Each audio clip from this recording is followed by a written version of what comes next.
And so now, GE initially did that in partnership, and kind of like the Marriott Liquid Space partnership. GE then went, oh my God, this is like amazing. They went on and built their own in-house platform, tapping in still to Quirky, but also being able to do their own things out with an element of bringing this more on the freelancer side.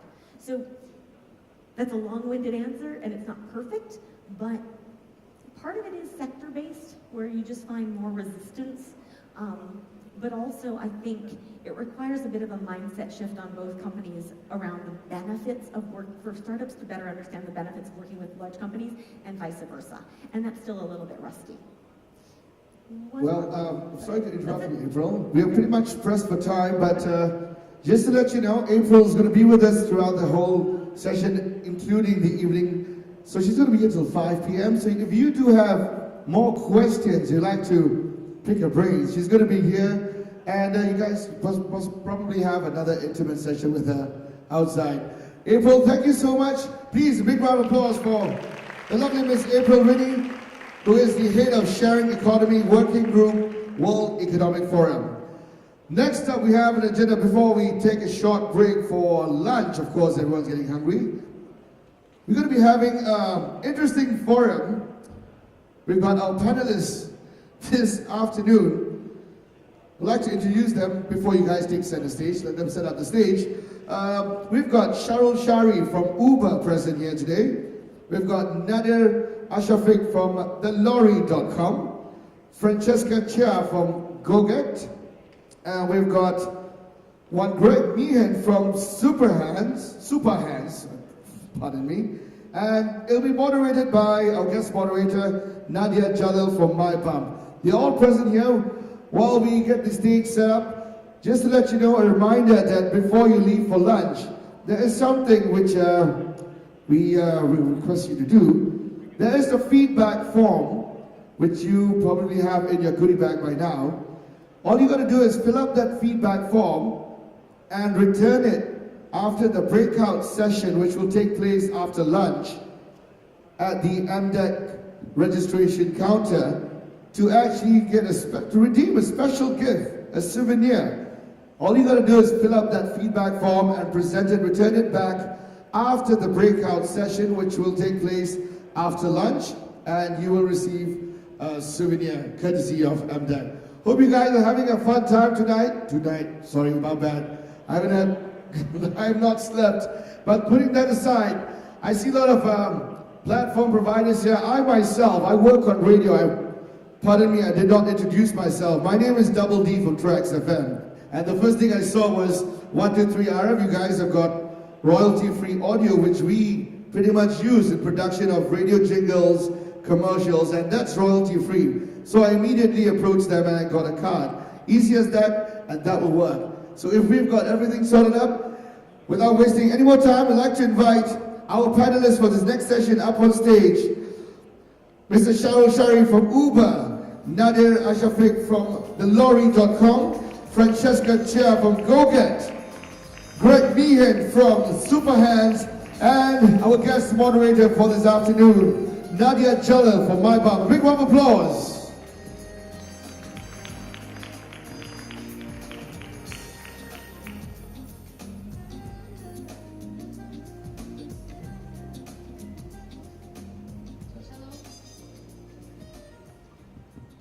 Hello, good afternoon, everybody. Thank you, Double D, right?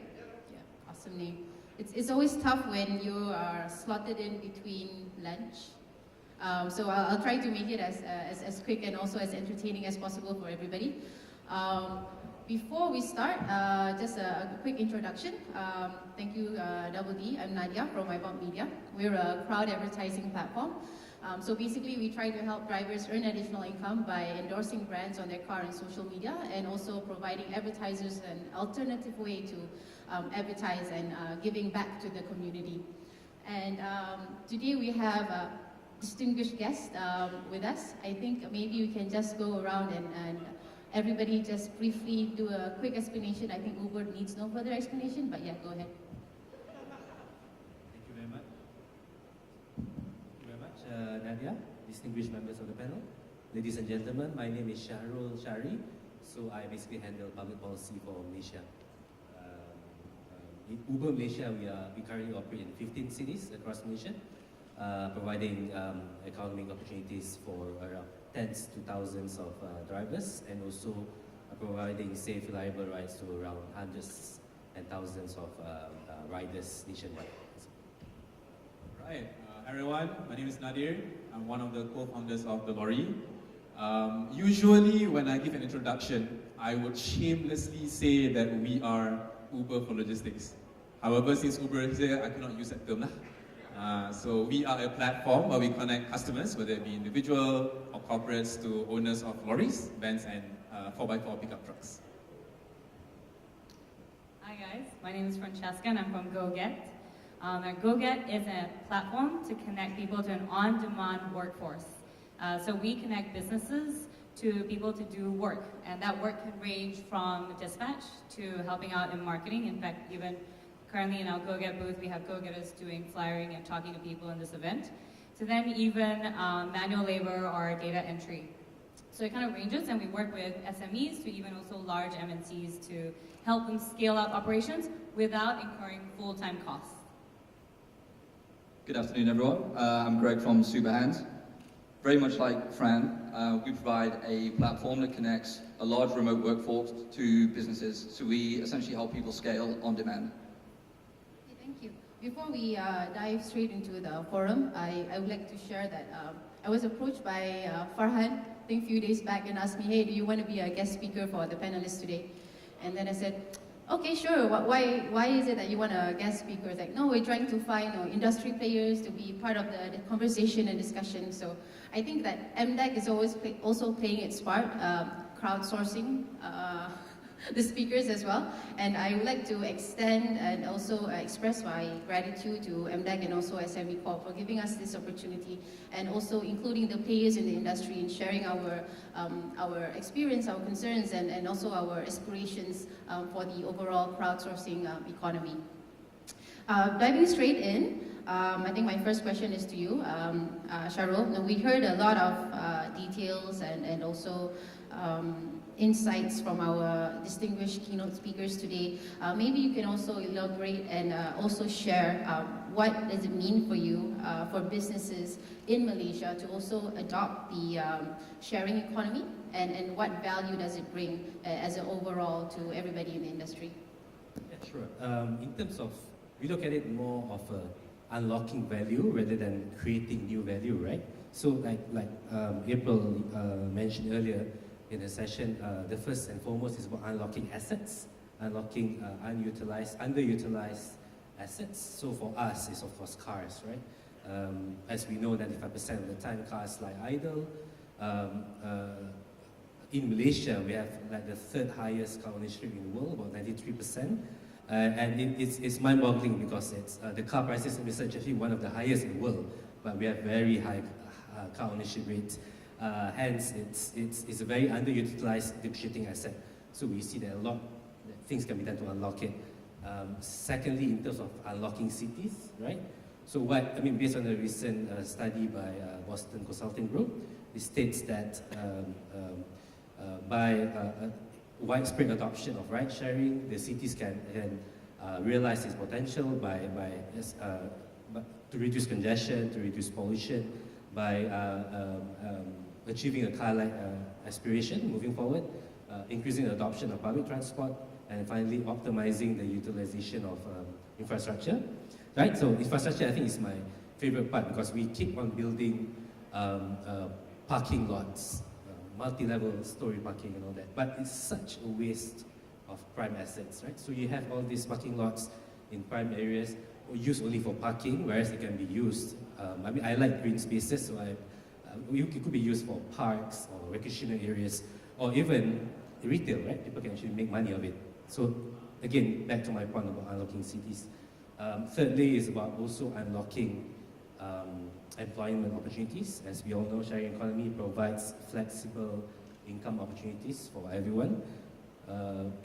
Based on our internal survey, we see that the main reason why people drive on Uber is because they can become their own boss. They can start whenever they want, they can end whenever they want.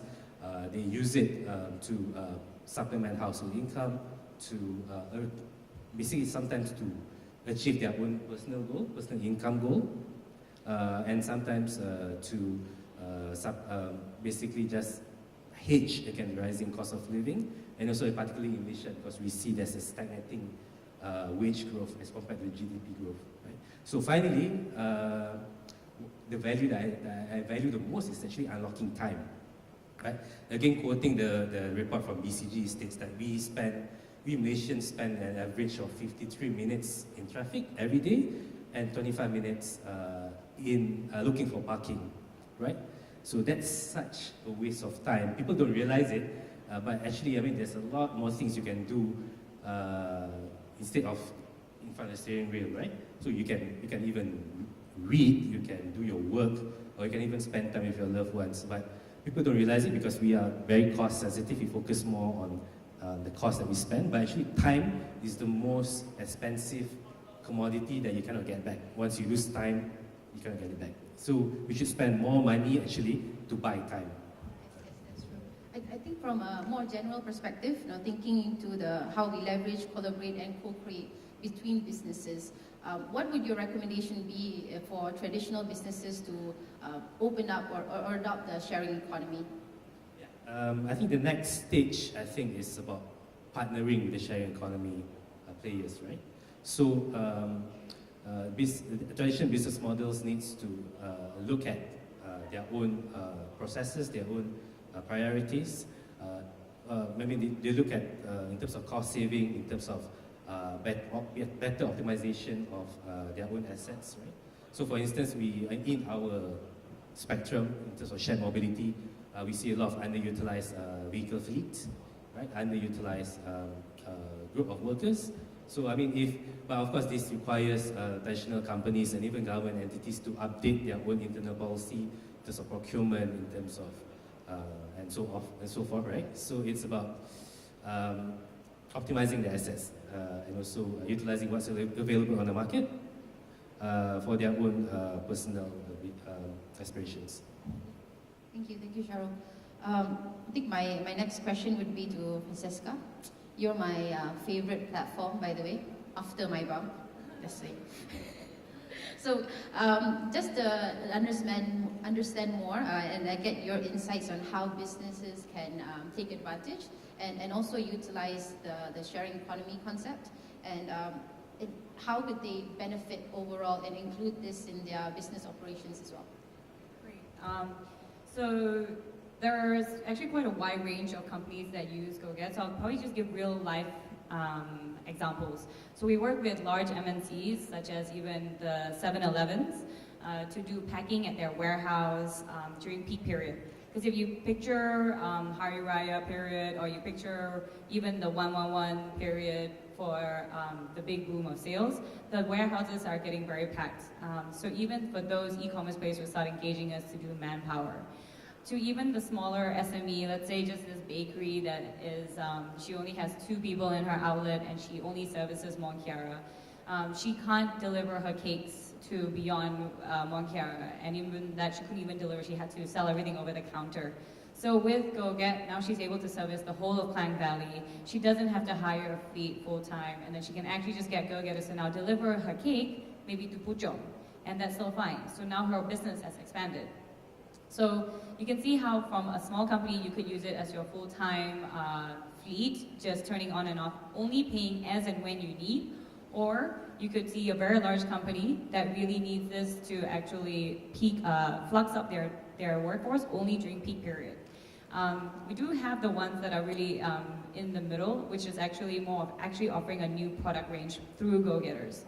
So for example, one of the larger companies in Malaysia really needs to provide next hour delivery. So what we do is we actually provide an integration where from the customer checking out from their platform, it sends us a ping, and our go-getters will then go and pick it up and deliver within the next hour. So from the point of checkout to the point of getting the item in your hand, our SLA is 2 hours. Right? So never before could they have done this. It's also not their main nature of their business to even focus on the fleet. Their focus is the product. So if they wanted to deliver next hour delivery for this product, they would have to build that all in-house expertise, and that's too hard. So they'll say, let me focus on my product and I'll outsource this aspect. for a company that has focused on this service. And the value that that brings ultimately, I think is very similar to actually what you said, which was essentially you remove a lot of the traditional markets friction that traditionally exists. On the workforce, I guess the parallel of traffic jams and spending time in the parking lot, our parallel is if you were, let's say, Menara Maybank, you would probably be able to hire people who are willing to commute and even come to Menara Maybank. So trying to attract someone who's from Seremban to work in Menara Maybank KL, it's not going to be easy for you to get that, right? Therefore, if you're HR and you're interviewing people, therefore you must be aware that there's already a biasness in the pool of workforce that already applies to your company because of the friction in the labor market. So therefore, what platforms like us do is that you don't necessarily have to live near there or be willing to work to drive there every day.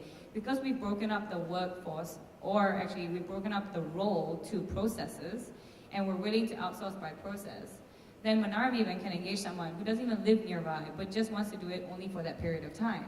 You've now opened up and reduced a lot of the biasness in the traditional labor market and removed that friction.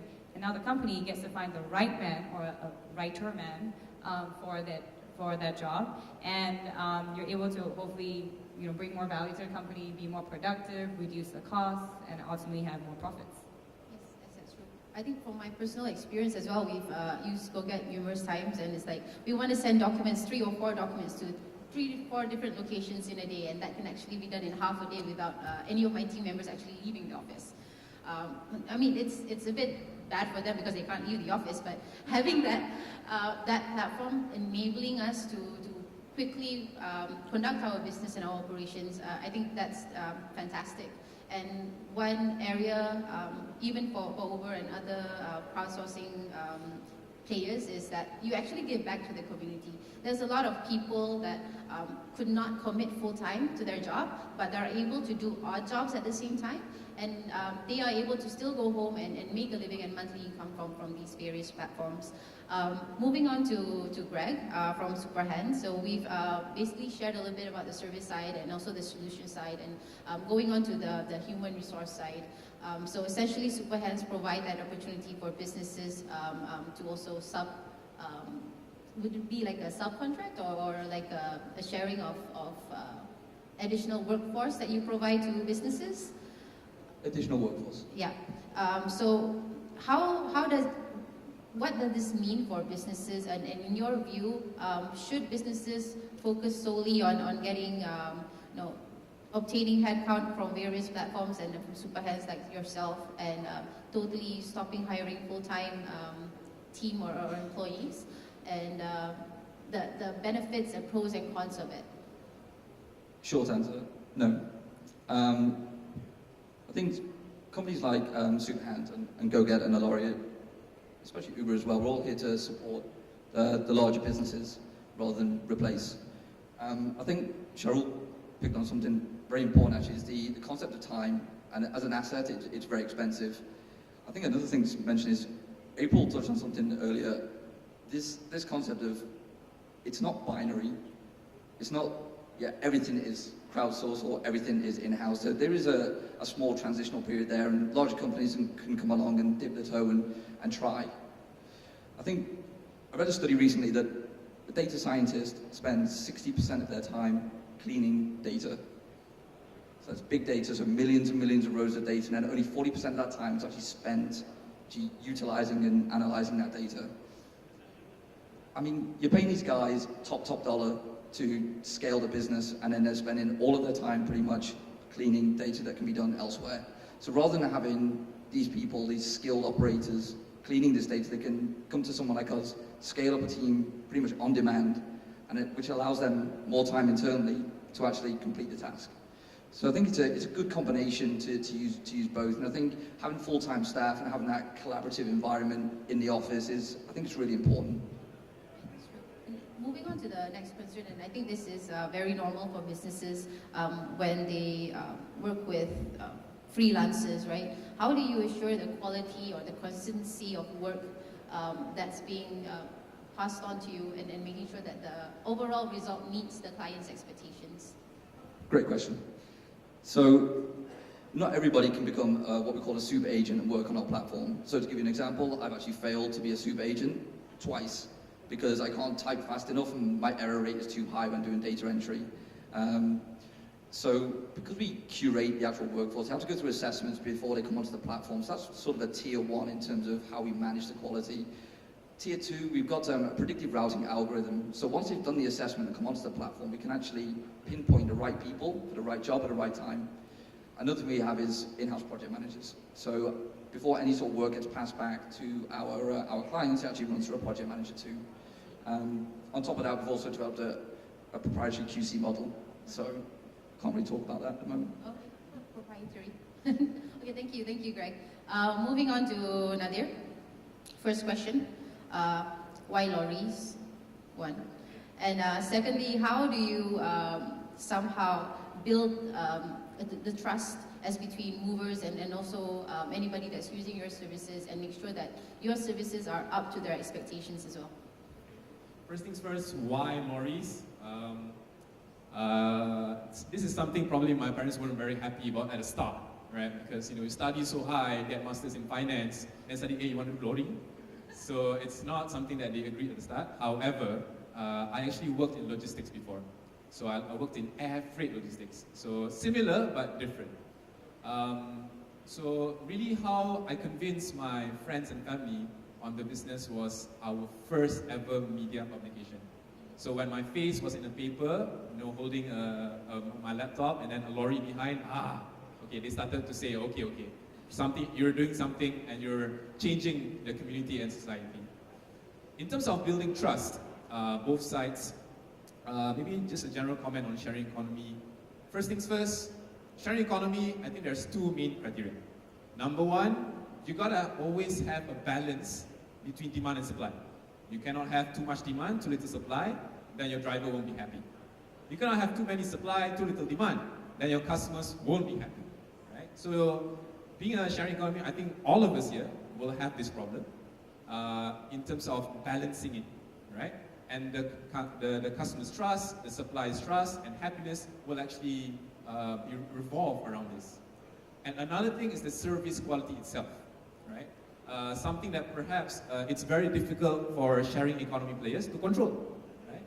At the start, when we started this 3 years ago, I used to handle every customer personally, i.e. every customer that we get, after the job is done, I will WhatsApp them personally and say, hey, how was the job? Was everything okay? Anything that we can improve? So we get direct feedback, right? However, as we scale to hundreds of bookings, it's a bit difficult to do this. So hence why we have an automated email for rating. And rating and reviews is the absolute key in order to maintain our service quality. The other would be training, right? Training is important as well. However, the lorry providers, they've been doing this for many years. So there's nothing really additional for us to teach them, right? It's probably a little bit different from Uber because they have to be trained on, it's not their full-time job, right? It's their part-time job. So maybe they have to be trained with roads and on the best route and so on and so forth.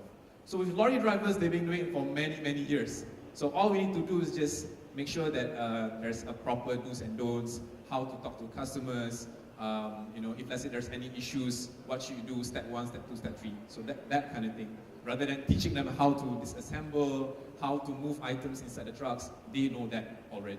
Yeah. So yeah. Okay, great. Just to share with you as well, I come from a different background. I came from a legal background. Now I'm doing crowd advertising. And but as far as my mom is concerned, I'm still selling stickers. So she goes around telling everybody I'm selling stickers now. And well, I definitely agree with you in terms of managing the crowd and making sure the services are up to par with what the client wants. The rating system is always the best because you get that two-way feedback, right? And I think every platform here, Superhands, GoGet, Glory, and also Uber does do that rating system. And it works two ways. And that level of transparency is something that I also notice it's very difficult to get with a bigger corporation, right? And having a pricing upfront and letting clients know if you're going to use this kind of services, you better allocate 30 ringgit for a delivery of a dispatch, right? And that flexibility is something I believe every corporation or big company should try to adopt and also leverage on. And anyway, kudos to all of you as well. And talking about legality and regulations, back to Shahrul. Congratulations, by the way, on getting the bill passed, and so now it's legalized e-hailing services, right? So, in your opinion, how from before it was passed and Uber being somewhat in the grayish area, and now it's fully supported by the government, what are the benefits that you see that Uber has gained, and also how do you think that this could further enhance collaborations between governments and also startups?